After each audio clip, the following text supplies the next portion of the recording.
Hello guys, मैं आज एक नया चाइनीज़ ड्रामा स्टार्ट कर रही हूँ जिसका नाम है शाइन ऑन मी।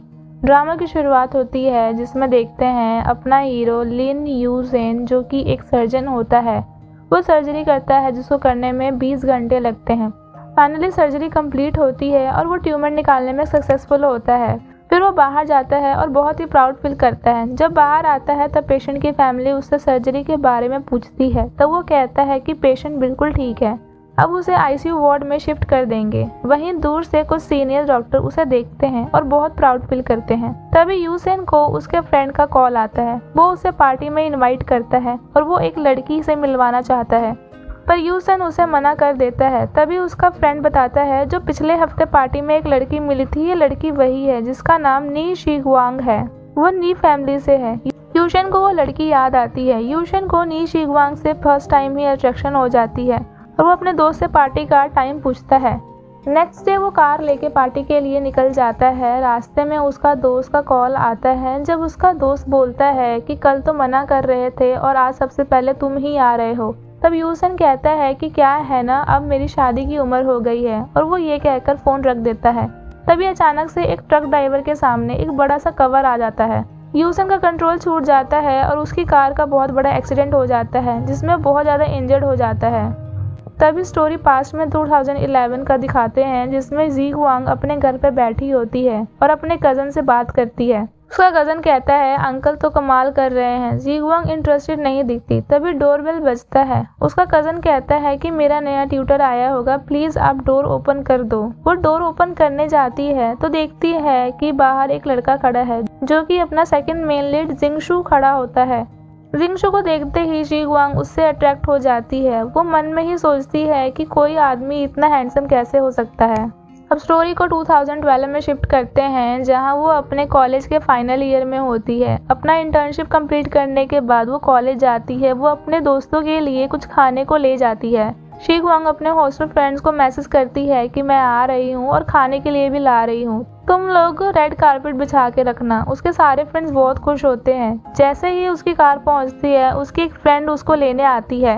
वो कहती है कि चलो जल्दी जल्दी खाने चलते हैं। तभी उसकी एक फ्रेंड बोलती है रुको, अभी तुम्हारे लिए एक सरप्राइज बाकी है। वो देखते हैं 2 लड़के भागकर उनके पास आते हैं और पीछे देखती है कि जिंगशू भी आ रहा होता है जिसे जीगवांग ने पिछले साल अपने घर पे देखा था। उसके साथ उसकी रूममेट भी होती है। जीगवांग को लगता है कि उनके बीच कुछ चल रहा है।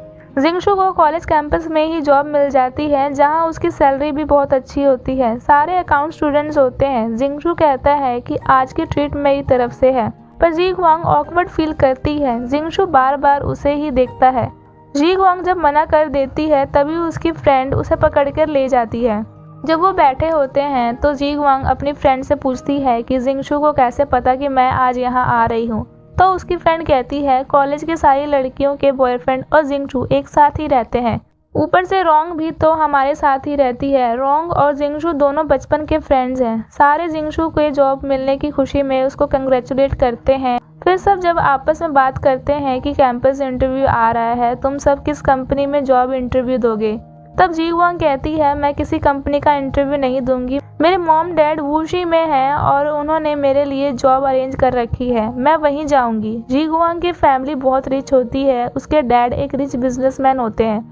जिंगशू ये सब सुनकर थोड़ा अपसेट होता है। जिंगशू जब बिल पे करने जाता है जीगवांग उससे बात करने का सोचती है, पर फिर बिना बात किए ही वो अपना सूटकेस लेकर बाहर चली जाती है। पीछे से जिंगशू भी उसके पास आता है और बात करने लगता है। जिंगशू उसके पास आके बोलता है तुम कब तक अपने मॉम डैड की ही बात को सुनोगी, तुम कब अपना टैलेंट दिखाओगी। तो जीगवांग कहती है कि तुम्हें इन सब में पढ़ने की कोई ज़रूरत नहीं। तभी उसके सारे फ्रेंड्स वहां आ जाते हैं। जीगवांग कहती है मुझे अपने आंटी के घर जाना है, वो बार बार मुझे कॉल कर रही हैं, और वहां से निकल जाती है।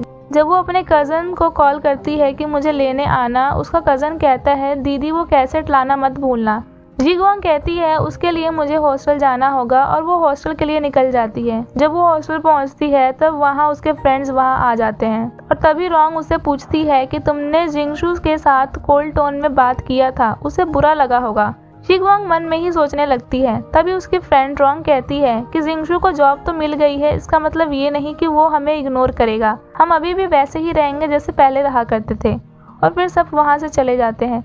जीगवांग वो कैसेट लेकर वहाँ से चली जाती है और बस में बैठ जाती है। बस में उसे पुरानी बातें याद आती हैं। जब जिंगशु पहली बार उसके घर आया था तो जीगवांग अपने कज़न को कहती है कि सुन, वो लड़का मेरे ही कॉलेज में पढ़ता है जो तुझे ट्यूशन देने आया है, वो मेरे ही डिपार्टमेंट में है, इसलिए मैं यहाँ नहीं रहूँगी, मैं अपने हॉस्टल जा रही हूँ। तो उसका कज़न कहता है कि दीदी, तुम उस लड़के से अभी ही मिली हो, उसे देख के ही तुम यहाँ से जा रही हो, लेकिन तुम मेरे साथ 3 साल से हो। उसका कज़न रोने वाला मुंह बनाता है तो जीगवांग मुस्कुरा के वहाँ से चली जाती है। अब उसका कज़न उसे लेने आया होता है। फिर दोनों घर जाते हैं। जीगवांग के अंकल आंटी उसे खाना सर्व करते हैं। उसके अंकल आंटी कहते हैं यहीं रुक जाओ, हॉस्टल में क्यों रहोगी। जीगवांग कहती है अभी उसकी थीसिस कंप्लीट नहीं हुई है और रिसर्च वर्क भी बहुत है, मैं कैंपस के पास रहूंगी तो ईजी रहेगा। तभी जीगवांग के अंकल कहते हैं तुम्हारे पेरेंट्स के डिवोर्स के बाद तुम्हारी मॉम बहुत स्ट्रगल कर रही होंगी ना।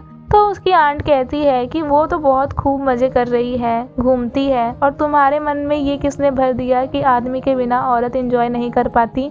उसकी आंट उसके फादर पे बहुत गुस्सा निकालती है कि पहले सिर्फ बिजनेस पार्टनर कहते थे खुद को, फिर रिच होते ही वो उसकी मॉम को डिवोर्स कैसे दे दिए। उसके अंकल कहते हैं बस करो, बच्चों के सामने ये सब मत बोलो, और जीगवांग को कहते हैं तुम बस अपने अच्छे जॉब के लिए फोकस करो। बाद में जीगवांग हॉस्टल में आ जाती है। वहाँ वो सब यही बात करते हैं कि कैंपस इंटरव्यू आ रहा है, कौन कौन जा रहा है इंटरव्यू देने।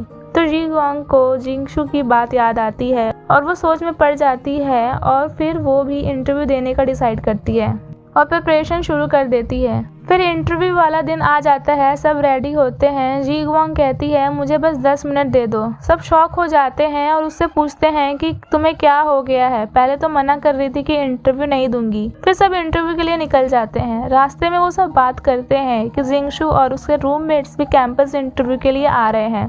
कैंपस पहुंच के देखते हैं जिंगशु और बाकी सब पहले ही वहां पहुंचे होते हैं। जिंगशु जब जीगवांग को देखता है उसके चेहरे पे स्माइल आ जाती है। सब अंदर चले जाते हैं। सभी अलग अलग कंपनी के डिपार्टमेंट में जाकर अपना डॉक्यूमेंट्स और रिज्यूमे सबमिट करवाते हैं और वेट करते हैं। तभी जीगवांग रेज्यूमे लेकर बाहर आती है और कहती है अंदर इतनी भीड़ थी कि मेरा 2 रेज्यूमे रह गया।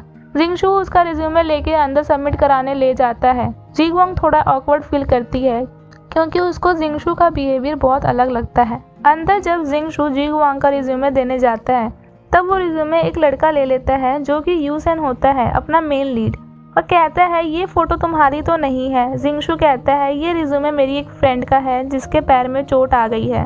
तब वो उससे पूछता है कि तुमने जॉब के लिए नहीं अप्लाई किया। तो पास खड़ी लड़की कहती है कि ये लड़का ऑलरेडी सिलेक्टेड है, इसकी जॉब युवा बैंक में ही लगी हुई है और इसका पैकेज भी 12 लाख का है। यूसेन कहता है वो कंपनी बहुत अच्छी है। पूछता है इसलिए तुम इसका रिज्यूमे यहाँ देने आए हो। तो जिंगशु कहता है नहीं, ये कंपनी अच्छी है। बाहर आके वो जीगवांग को कहता है उसने उसका रिज्यूमे किसी रैंडम कंपनी में दे दिया था, जो कि बिल्कुल झूठ बोलता है। तब रोंग आके कहती है उसने उसे ये क्यों नहीं बताया कि शिंगुआ कंपनी में उसकी जान पहचान है। जिंगशु हार्ड टोन में बोलता है कि क्या रिकमेंडेशन के बिना रिज्यूमे एक्सेप्ट नहीं होगी। सारे ऑकवर्ड फील करने लगते हैं और चुप हो जाते हैं। फिर सब वहाँ से चले जाते हैं। तभी रोंग अचानक कहती है कि मेरा फोन कहीं खो गया है। हॉस्टल में रोंग की बेस्ट फ्रेंड उससे पूछती है कि क्या तुम्हारे घर वालों ने तुम्हारे लिए नया फोन ले दिया। रोंग कहती है मेरे घर वालों ने नया फोन देने से मना कर दिया है और मैंने रिसेप्शनिस्ट को हॉस्टल का रूम नंबर दे दिया है। तभी जीगवांग को शिंगुआ कंपनी का कॉल आता है और वो इंटरव्यू का डेट और टाइम नोट कर लेती है। कॉल कट होते ही वो बहुत एक्साइटेड होकर सबको बोलती है कि मुझे शिंगुआ कंपनी से इंटरव्यू के लिए कॉल आया है। रोंग अपसेट हो जाती है क्योंकि ये कंपनी उसकी ड्रीम टारगेट थी। रोंग अपसेट होकर वहाँ से चली जाती है। यहाँ देखते हैं अपना हीरो यूसेन जो 1 साल पहले डॉक्टर था, अब वो शिंगुआ कंपनी में मैनेजर बन चुका है।